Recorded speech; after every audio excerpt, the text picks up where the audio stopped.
ભરૂચ જિલ્લાના નવયુક્ત collector doctor Navnath ગણવેલાએ આજે વિવિધ રીતે પોલીસનો પંચભાર સંભાળી લીધો છે। આ તાલીમ કાર્યક્રમ અંતર્ગત પોલીસ ટીમને મોબાઈલ સ્નેચિંગ જેવી ઘટનાઓ કેવી રીતે પળવારમાં બની જાય છે તેની જીવંત અને પ્રાયોગિક સમજૂતી આપવામાં આવી હતી। તાલીમમાં આરોપીઓ કેવી રીતે ભીડભાડવાળા વિસ્તારોમાં અથવા રસ્તા પર ચાલતા લોકોનું ધ્યાન ભટકાવી ક્ષણોમાં મોબાઈલ છીનવી ફરાર થઈ જાય છે તે અંગે ડેમો દ્વારા સમજાવવામાં આવ્યું હતું। આ પ્રકારની ઘટનાઓને રોકવા માટે પોલીસ સ્ટાફને વધુ સતર્ક રહેવા તેમજ શંકાસ્પદ હલચલ પર તરત નજર રાખવાની સૂચનાઓ આપવામાં આવી હતી। તાલીમ દરમિયાન ખાસ કરીને પેટ્રોલિંગ ટીમ, PCR-1 સ્ટાફ અને બીટ પોલીસને ઝડપથી પ્રતિસાદ આપવાની પદ્ધતિ અંગે માર્ગદર્શન આપવામાં આવ્યું હતું।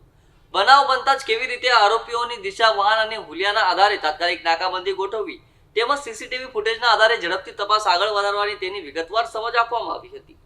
સાથે જ સ્ટાફને ટેકનિકલ સર્વેલન્સ અને આધુનિક પોલીસિંગ પદ્ધતિઓનો ઉપયોગ કરી ગુનેગારો સુધી પહોંચવાની ટ્રેનિંગ પણ અપાઈ હતી। પોલીસ અધિકારીઓએ જણાવ્યું હતું કે છેલ્લા કેટલાક સમયથી જાહેર સ્થળો પર બસ સ્ટોપ, માર્કેટ વિસ્તાર અને ટ્રાફિક સિગ્નલ નજીક મોબાઈલ સ્નેચિંગની ઘટનાઓમાં વધારો નોંધાય છે, જેને ધ્યાનમાં રાખીને પોલીસ દ્વારા આ વિશેષ તાલીમનું આયોજન કરવામાં આવ્યું હતું।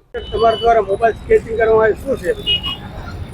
સ્નેચિંગ મારા દ્વારા અને પોલીસની ટીમ દ્વારા સ્નેચિંગ અમે એ અનુસંધાને કરેલ છે કે જ્યારે અમે પેટ્રોલિંગમાં હોઈએ છીએ, ફૂડ પેટ્રોલિંગમાં, રૂટીન પેટ્રોલિંગમાં, ત્યારે અમને જોવામાં આવે છે કે લોકો અલગ અલગ રીતે એટલે કાનની નીચે દબાવીને મોબાઈલ ચાલુ હોય છે, ચાલુ રસ્તા ઉપર મોબાઈલ ખુલ્લો રાખીને આ રીતે નીકળે, બિલકુલ મતલબ અલગ અલગ રીતે બેદરકારીથી રસ્તા ઉપર નીકળતા હોય છે।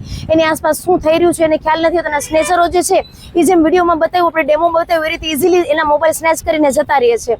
એટલે એ આને લોકોને અવેરનેસ આવે। બીજું કે ખાસ અમારું કે મીડિયાના માધ્યમથી એ પણ લોકોને કહે કે તમારી આસપાસ શું થઈ રહ્યું છે, તમારા મોબાઈલ જે છે એને હોલ્ડ એ રીતે કરો કે આસપાસવાળા કોઈ સ્નેચ કરીને લઈ ના જાય।